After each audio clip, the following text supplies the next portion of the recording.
돌멩이 테러범 실형입니다. 자, 이 개그맨 장동민 씨 얘기인데요. 저희가 뭐 한 두어 번 소개해드린 적도 있습니다. 결국 그 테러범, 돌멩이를 던진 사람 실형을 선고받았어요. 그렇습니다. 실형 선고받았습니다. 지난해 8월부터 9월까지 한 달 동안 계속 여러 번, 수십 번에 걸쳐 돌을 던진 것으로 좀 많이 알려졌죠. 장동민 씨가 CCTV 영상을 공개하면서 지금 여기 보시는 것처럼 CCTV에 돌이 날아오는 모습, 그리고 이렇게 빨간색 표시했죠. 돌이 순간 치고 차량 위를 치고 지나가는 모습들 보였는데 저런 식으로 방충망, 창문, 외벽 여러 곳에 돌을 던졌습니다. 그리고 마을 사람들 앞에서 장동민 씨 욕을 하기도 했대요. 그래서 진짜요? 특수재물 손괴와 모욕 혐의로 구속 기소됐는데요. 1심에서 징역 8개월이 선고됐습니다. 자, 지금 저 영상이 장동민 씨 유튜브 영상이잖아요. 그리고 또 장동민 씨가 저 범인을 잡으려고 본인 집 옥상에서 이렇게 숨어가지고 막 잠복까지 했다는 거 아닙니까? 여러 차례 피해가 발생을 하니까 장동민 씨가 저런 식으로 지난해 8월 이제 유튜브에 돌멩이 테러를 당하고 있다라고 하면서 저런 피해 상황을 다 공개를 했습니다. 일단 세상에 알리기 위해서 유튜브로 올렸다라고 이야기를 했는데 그런데 저렇게 영상을 올린 뒤에도 이 테러가 멈추지 않았습니다. 집이라든지 차량이라든지 저런 돌멩이 테러가 계속 이어졌기 때문에 결국엔 이제 순찰을 좀 강화하고 경찰에서 또 꼭 잡아서 이제 선처 없이 처벌하겠다 뭐 이런 이야기를 했는데 결국에는 붙잡혀서 재판에 넘겨졌습니다. 자, 홍 기자, 좀 이게 정말 경찰이 고생을 했어요. 정말 각고의 좀 노력을 했더라고요. 그렇습니다. 붙잡는 데 석 달 걸렸습니다. 어떻게 잡았냐면요. 일단 저 돌들 있죠. 범행에 쓰인 것으로 추정되는 돌들을 모아서 국과수에 보냅니다. 국과수에서 감식했고요. 이것만으로 부족하자 CCTV를 설치해주는 게 어떻겠냐. 장동민 씨한테 권유해요. 그래서 CCTV를 설치해서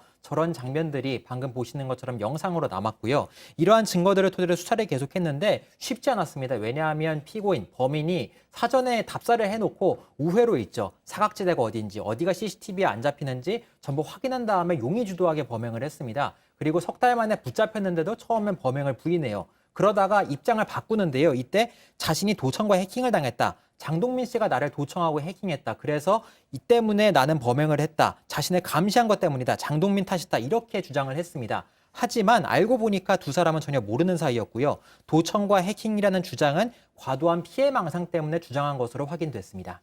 소장님, 그 과도한 피해망상, 방금 홍 기자가 설명한 내용 좀 어떻게 들으셨습니까? 아, 네. 이분이 이제 피해망상은 맞죠. 왜냐하면은 장동민 씨가 자기를 도청했다, 뭐 해킹했다라고 얘기를 하니까요. 근데 이 과도한 피해망상이기 때문에 뭐 내가 잘못이 없다라고 얘기를 하면 잘못된 거죠. 병과 법적인 처벌은 다른 얘기니까요. 근데 이 피해망상이 있는 분이 옆에 있는 분들이 사실은 굉장히 좀 수고를 하는 경우가 많아요. 왜냐하면 누군가가 날 쫓아다니고 누군가가 내 음료수에 독을 타고 막 이런 얘기들을 진짜 현실로 믿고 있기 때문에 그리고 이게 굉장히 주관적이지만 본인들은 실제라고 믿을 수가 있고요. 제일 어려운 점은 논리적으로 아무리 설득을 해도 설득이 안 될 가능성이 높다라는 거예요. 그래서 그걸 사실이라고 지금 우기고 계시다면 장동민 씨가 또 투사의 대상이 됐다면 그게 이렇게 물리적으로 막지 않으면 막 끝나지 않을 가능성이 있죠.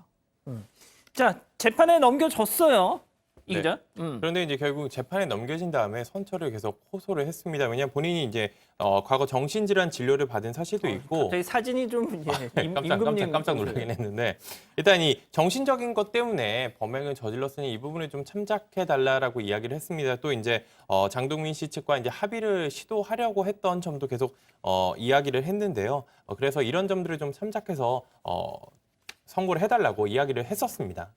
자, 변호사님, 지금 우리 가족 여러분들은 8개월 너무 좀 작은 것 같은데 뭐 이렇게 말씀하시네요. 네, 뭐 근데 이제 모욕이라는 부분들이고 재물손괴 같은 경우에는 어찌됐든지 간에 사람이 직접적으로 다친 건 아니잖아요. 제목은 특수재물손괴니까 위험한 물건, 그러니까 돌을 던졌으니까 위험한 물건이라고 하지만 재산상 손해만 놓고 봤을 때 실형이 이래 선고되는 경우가 그렇게 많지는 않습니다. 그래서 저 정도를 봐도 어쨌든 재판부에서 좀 엄격하게 처벌한 건 맞습니다. 아, 그렇군요. 일단 뭐 그 이후에 그 남성 뭐 어떤 대응을 했나요? 바로 항소했습니다. 진짜? 실형 선고 받고 나서 바로 해서 저도 놀라서 연락해봤더니 진짜였습니다. 그러니까 연락을 해봤어요? 법률 대리인이 법원에 항소장을 제출했다고 하고요. 일단 사유는 양형 부당으로 추정되고 있습니다. 8개월 너무 많다? 그렇습니다. 과하다는 취지입니다. 그렇군요.